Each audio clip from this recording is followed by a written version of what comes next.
Welcome to Professor Game Podcast, where we interview successful practitioners of games, gamification, and game thinking who brings the best of their experiences to get ideas, insights, and inspiration that help us in the process of getting the students to learn what we teach. And I'm Rob Alvarez. I teach and work at IE Business School in Madrid, where we create interactive and engaging learning materials. Want to know more? Go to professorgame.com/subscribe, start on our email list, and ask me anything. Engagers, so today we have somebody once again that is going to be a speaker at Gamification Europe. We'll be talking about that as well. But before we get started with all that jazz, Gianluca, are you prepared to engage? Yes, I am. Let's do this, because this is Professor Game, and today we have Gianluca Sgueo, who is a global media seminar professor at New York University in Florence, and a research associate at the Center of Social Studies of the University of Coimbra in Portugal. He is also department director at the Institute of Competitiveness, which is a think tank located in Rome and Brussels. His professional background includes several experiences in the public sector. In fact, from 2011 to 13, he was the head of communications of the Italian government. And since 2014, he is the Policy Analyst at the Parliamentary Research of the European Parliament. He has published very extensively on participatory democracy, lobbying, and globalization. His last book, actually, the title is Games, Powers, and Democracies, and you can find it at the Bocconi University Press. So, Gianluca, is there anything that we missed from that intro, and how bad was my pronunciation of your last name? The pronunciation was great, so thank you. And no, you didn't miss anything. It's a lot of stuff, but I tried to merge all these activities into my weekly schedule. So thus far, I have succeeded in managing to survive. So. You're still breathing, so that's a good sign. Yes, exactly. So, Gianluca, is there anything that you can tell us? Because we were talking in the pre-interview chat that you're going back and forth from Rome to Brussels. But on a regular day, except Mondays and Fridays, I think it was, on a regular day, what does your day look like? Or if you want to take two different examples, what does a day for you look like? Yeah, exactly. That really depends on the day, on a weekly schedule. So my Mondays usually start very early at 4 o'clock in the morning, where I wake up. I live in Rome, so my family is in Rome. I have a house in Rome.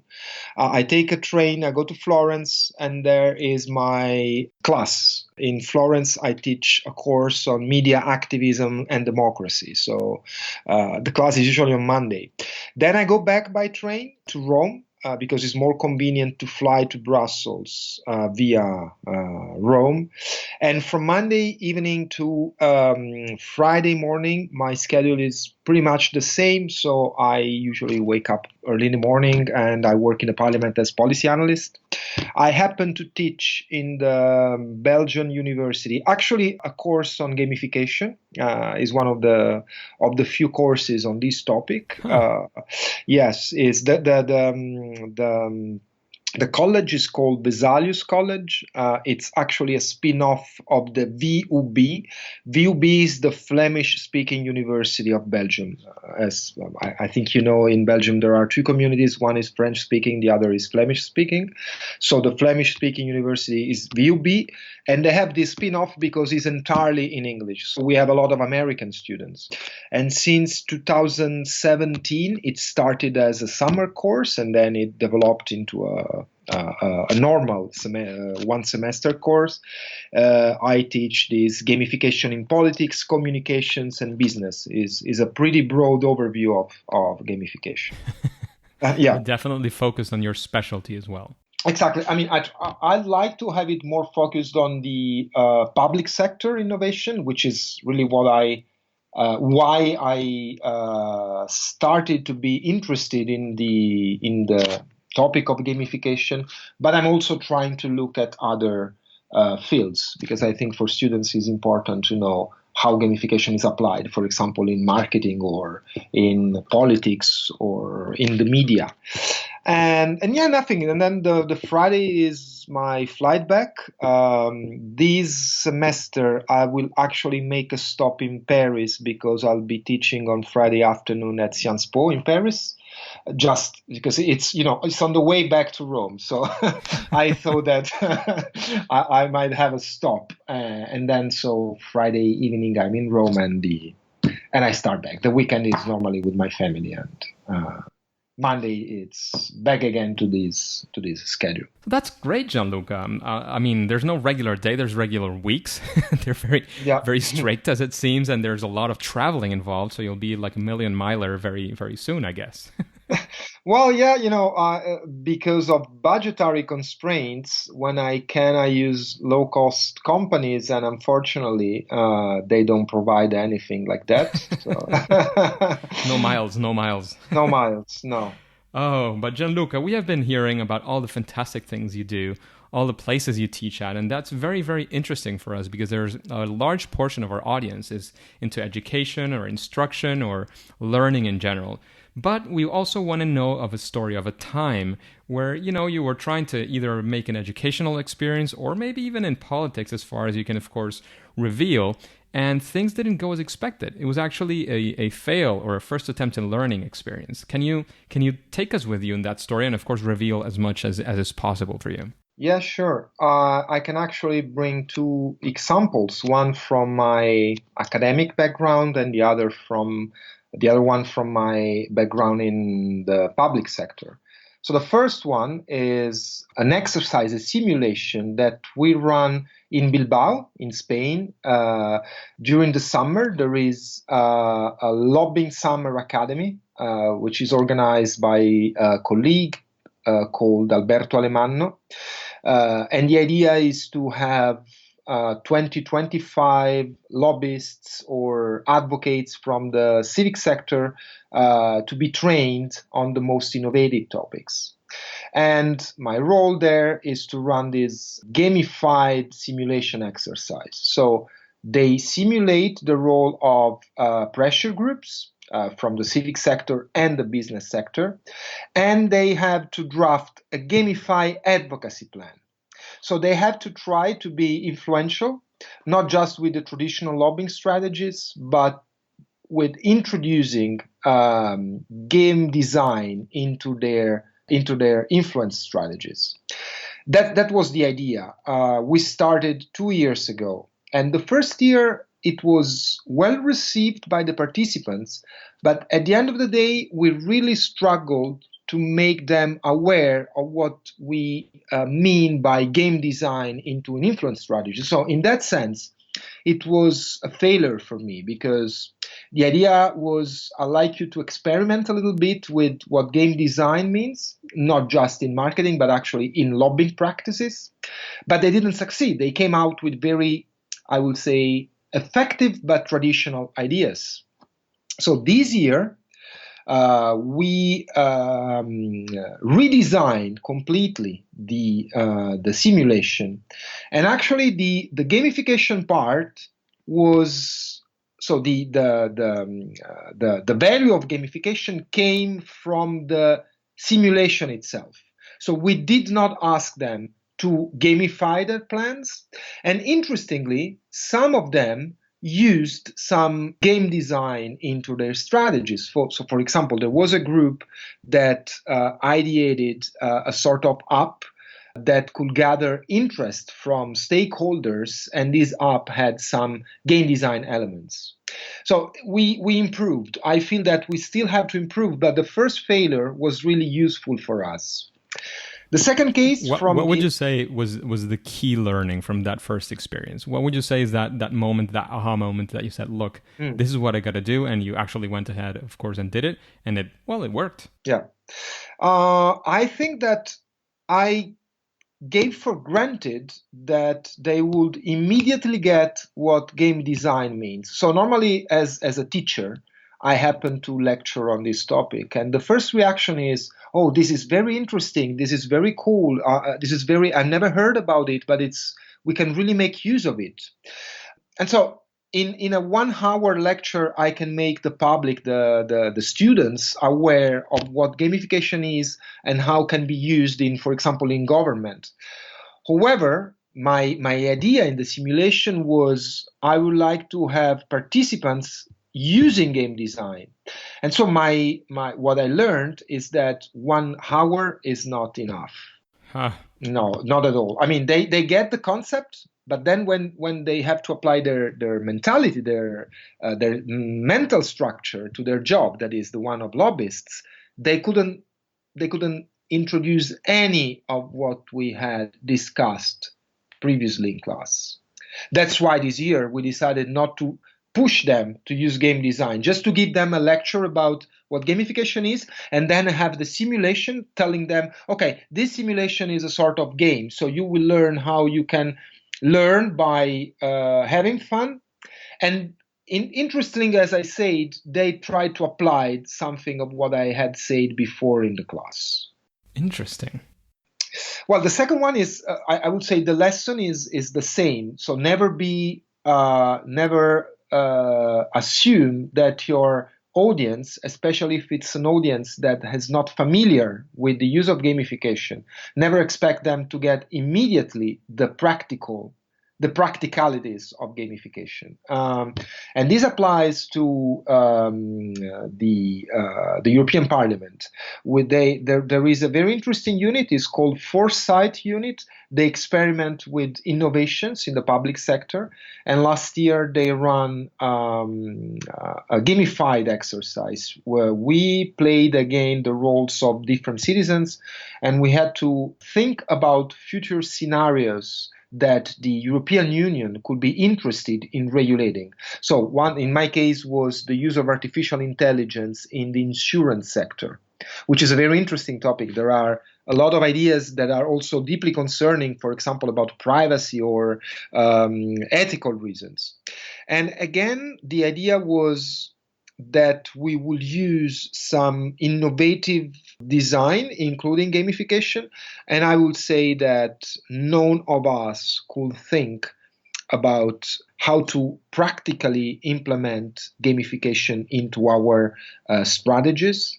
And again, my feeling is that we had no time to reflect on how to transplant the theory of gamification into the practice. And what did you like? Again, you mentioned that one of the things that you learned was the same as the previous one. It's not assuming that people already know and understand and are able, especially to apply the concepts that you're teaching there. So how do you, like, after all these experiences, what would be, or what is your new approach when doing these kinds of things? I will actually have two different approaches. If I have just to lecture to a class of students or professionals, public civil servants, for example, as it happens quite oftenly, I just give them examples and I give them some theory about gamification. That is enough. They usually get the topic. The moment in which I'm asked to run a lab, for example, so to engage students into putting into practice the theory, what I've learned is that I need to give them much more time to reflect, and I have to make small steps.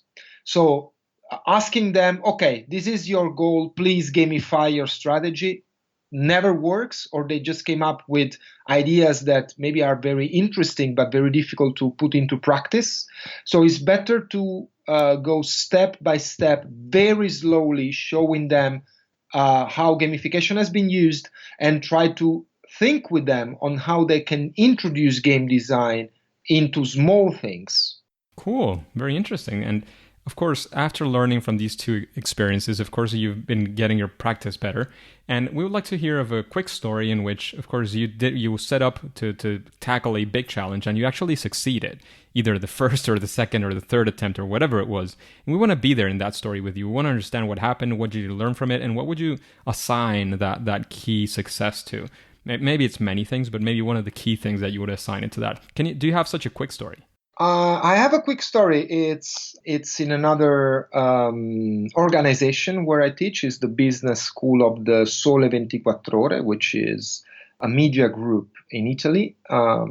They have a master on lobbying and communication, and I run into that master an influence lab. So the students have to think about a strategy to influence the European Union.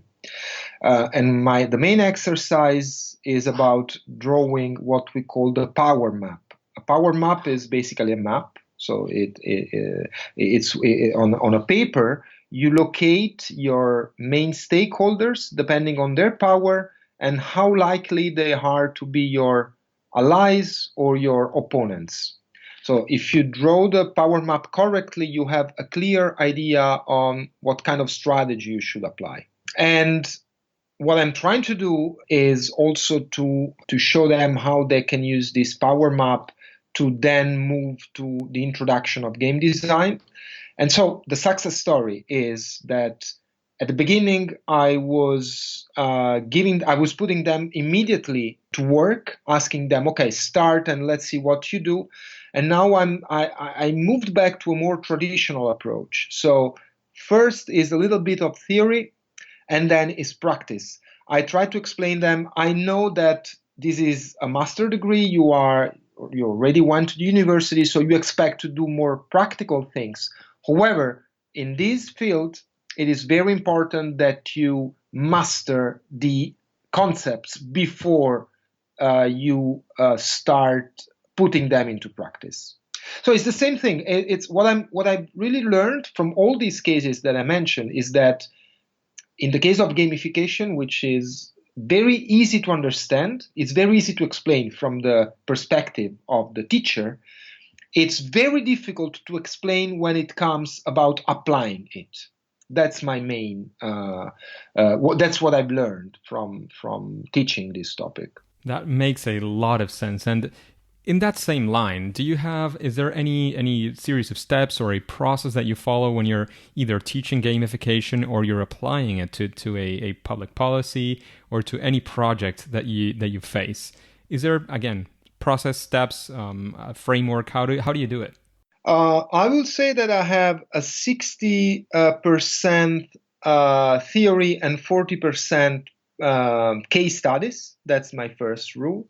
So every time for example, that's the topic on which I have some experience is the use of gamification in government. And I introduce them to behavioral sciences, which is, the umbrella concept for the use of gamification into government. And then I immediately give them an example. And then I move back to theory and then back to the example. This 60-40% is the balance that I have found and I think is effective in having the students understanding the topic, the concept. So that's my first process. A second process that I have is that when I have time, it doesn't happen all the time, but when I'm given sufficient time, I always run a very short practical session at the end. So I give them a very easy case study, and sometimes it's just in the form of a debate. So, okay, you have this issue. You are a public administration. You want to have citizens engaged into this topic. How would you do that? And so we try to move from traditional approaches to more innovative approaches, including game design. Fantastic. That's great. Hey, Engagers, this is a quick break because, as some of you might already know, Professor Game has partnered with Gamification Europe as media sponsors once again for 2019's conference in Berlin. We have also managed to secure a 10% discount for the Engagers to attend to the conference. To collect your discounted tickets, all you have to do is go to professorgame.com/gamificationeurope. If you do, you are not only getting a special offer, you're also supporting Professor Game through this affiliate link. As you know, Gamification Europe is a growing conference in its third edition and quite an exciting as well as a unique opportunity to get to meet top experts in gamification from all around Europe and the world. So you can get to meet many of the speakers and the people who have been interviewed in Professor Game podcast.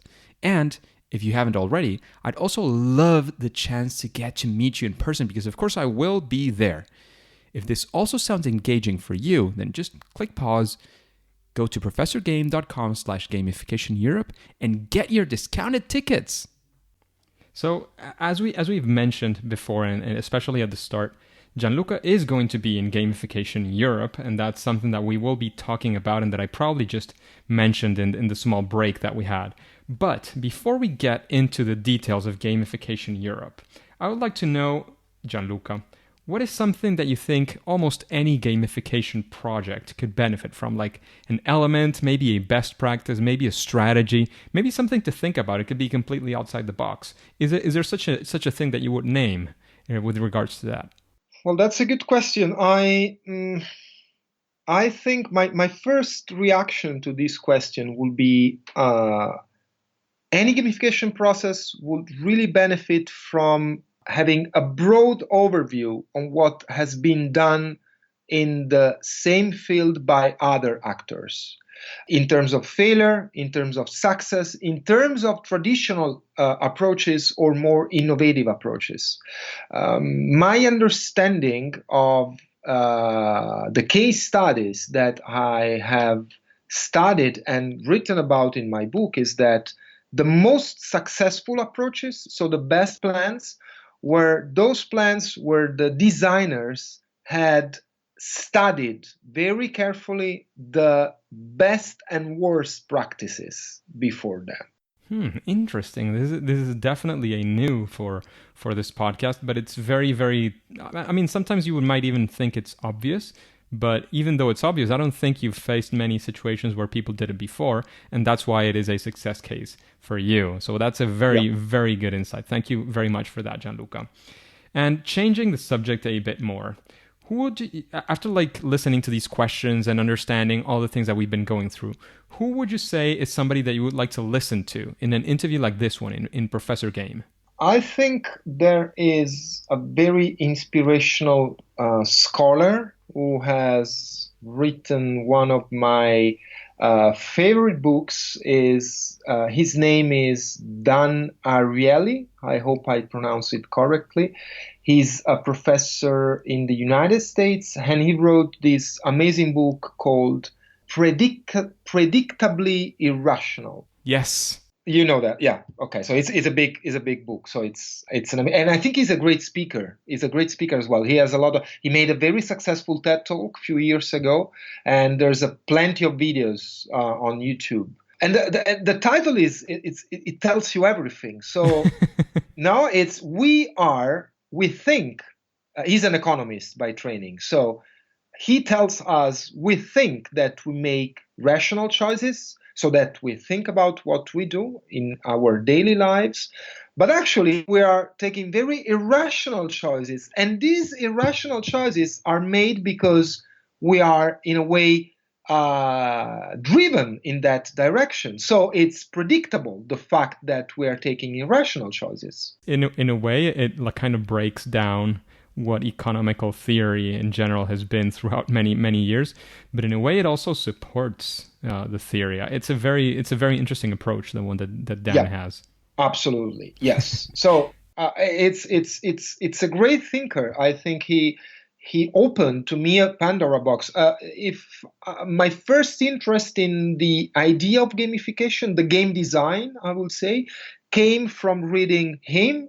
And the other big, obviously, the other big scholar are actually the two scholars, Richard Thaler and Cass Sunstein, the ideators of the idea of nudging. So that was my trigger, my motivation to look into how you can nudge people, citizens, and then I realized that one possible nudge is game design. Absolutely. So in that same sense of recommendations, and you've mentioned already a few authors, what if you had to recommend one book to the engagers, to this audience, which book would it be and why? So one is the one that I mentioned, Predictably Rational.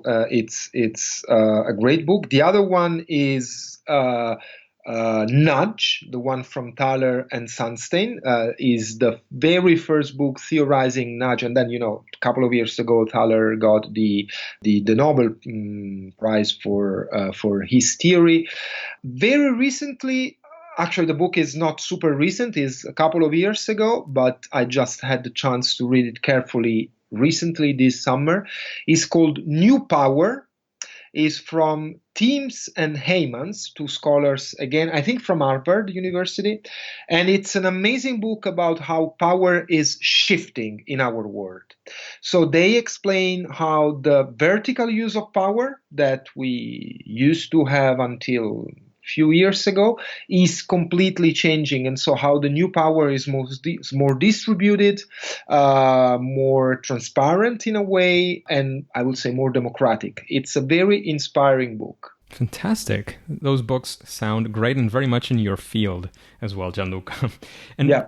within your field, within gamification, and probably gamification in policy or gamification in general, what would you say is your superpower within that range of gamification? So if I have to think about the use of gamification in the public sector, I will say that a superpower, an interesting superpower that I'd like to have more than I have, that I like to have, is how to engage citizens. You know, Rob, when I started to write the book, as you correctly mentioned, my field of expertise is democracy and participation.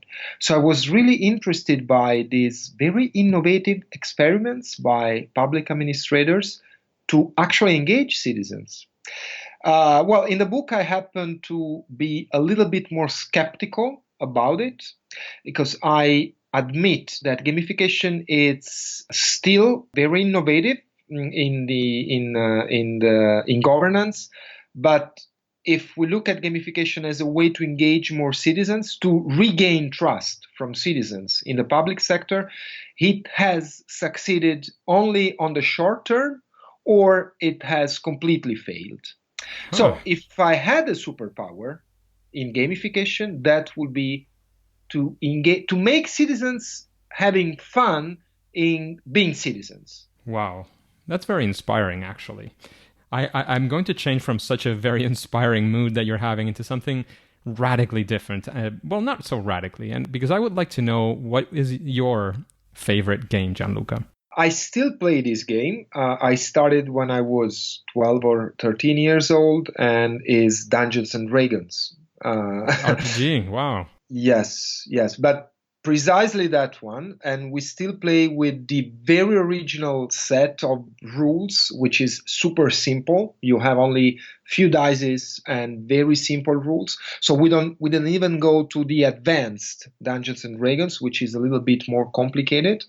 And I like to play as the Dungeon Master. The Dungeon Master is pretty much the one who tells the story to the players. So I'm not playing, I'm playing, but I'm not a player into the game. I'm the one who tells the story. And so you're like the game designer there. Yes, exactly. I remember I spent hours in designing dungeons and words and stories. And that is the game that I still like to play. Fantastic. And Gianluca, I've been teasing the public with with your talk in Gamification Europe. So I would like to know if you can give us, I don't know, kind of a pitch of why this is going to be interesting for us. Why maybe if somebody is still on the fences and they say, well, I would really like to listen to Gianluca in Gamification Europe, so I'm definitely going to go. What would that pitch be? How do you engage this audience that way? I will start with a case that people are probably familiar with, and is the so-called social credit score system that is being applied in China. And for those who are not familiar with it, the social credit score system is a system in which the Chinese government is trying to give a score to the citizens depending on their behavior. And by behavior, I mean everything they do.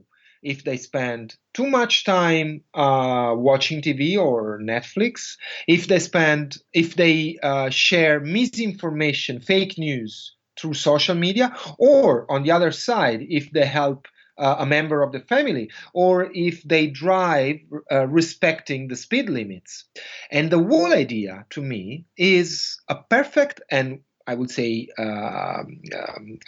it's a perfect case of the use of a sort of game design into government. Citizens, like players, who are graded depending on what they do. And that is one scenario that we have ahead of us. So a government who's trying to control the citizens by introducing a system of points and rewards. And the other and there's a huge amount of discussion on how that is good or bad gamification with the ethical side in mind, but we're not going to get into that discussion today. You're going to give another example. Okay, another example. Well, sorry, Rob, just because I think this is interesting. I remember a student last year in the course that I teach on gamification. Obviously, one big class is the one about the Chinese system. And this student asked me, an American student, asked me something very simple. And I have to say, I couldn't answer in that very moment. He told me, yeah, okay, I get the system. I get how this could be considered unethical. But if I am a probe citizen, if I'm a citizen who just behaves as we are expected to do, why should I be worried about what the government is doing? Actually, I should be happy. And in a sense, I think this is true. Because the Chinese government is not asking citizens to kill anybody or to do something that is not ethical. Is asking citizens to behave as we are expected to behave as citizens. And that is the tricky thing behind it. So I wanted to share this with you because I think it really blew my mind, because in that moment I say, okay, I think you're right. It's just that I couldn't accept that I'm not free to take a wrong decision occasionally. There's many places where we could get into this, but again, that's not the topic of today. I think it could be something extremely interesting to discuss when you're there in Berlin in Gamification Europe. So this is actually a teaser, and I'm containing myself from saying all my arguments here. Exactly. That would be my main topic in the conference. So awesome. Hopefully there will be some discussion. Well, the other example, this is an example that I used to mention many times because I think it's very inspiring. It's Santa Monica, California, of course.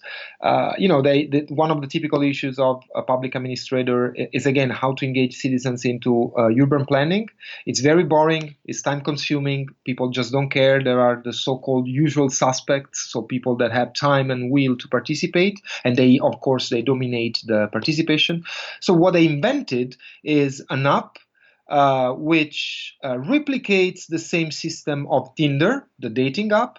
So you can swipe on left or right, and basically liking or disliking the pictures that the municipality uploads about future urban planning. So citizens are re-engaged in a playful way. It has been a very successful case. A lot of young people have started to show their interest in even small changes in the city. And that, to me, is one, let's say, bright example of playful design into governance. Wow, that's inspiring. Sounds very interesting as well. So thanks again, Gianluca. It's been awesome to have you in the podcast. Is there any final piece of advice that you would like to leave us with? Then, of course, please don't forget to leave us where we can find you in the world of the internet. And then we'll say, of course, it's game over. Well, thank you very much, first of all, for having me. I think I look forward to meet very inspiring people in the Gamification Lab conference. For me as a scholar, it would be a different world, so I'm really looking forward to it. And my name is online. I have a website where I share everything I write, so I'm for open knowledge. And again, thank you very much. Actually, thank you for this podcast. Usually when I shave in the morning, this is my favorite listening. So how to get inspired. That's very kind of you. Thank you very much.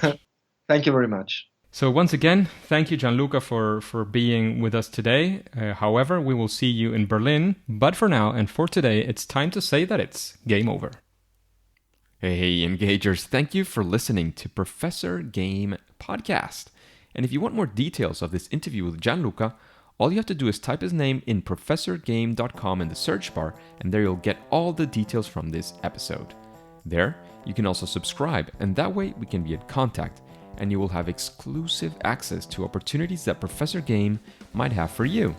In fact, if you're even considering going to Gamification Europe in Berlin this December, the Engagers get special treatment. you can go directly to professorgame.com/gamificationeurope and get a 10% discount. And before you press continue, do you want to know who is our special guest for episode 100? Well, you might have to wait a little bit if it's not already live, but all you have to do is subscribe using your favorite podcast app and listen to the next episode of Professor Game. See you there.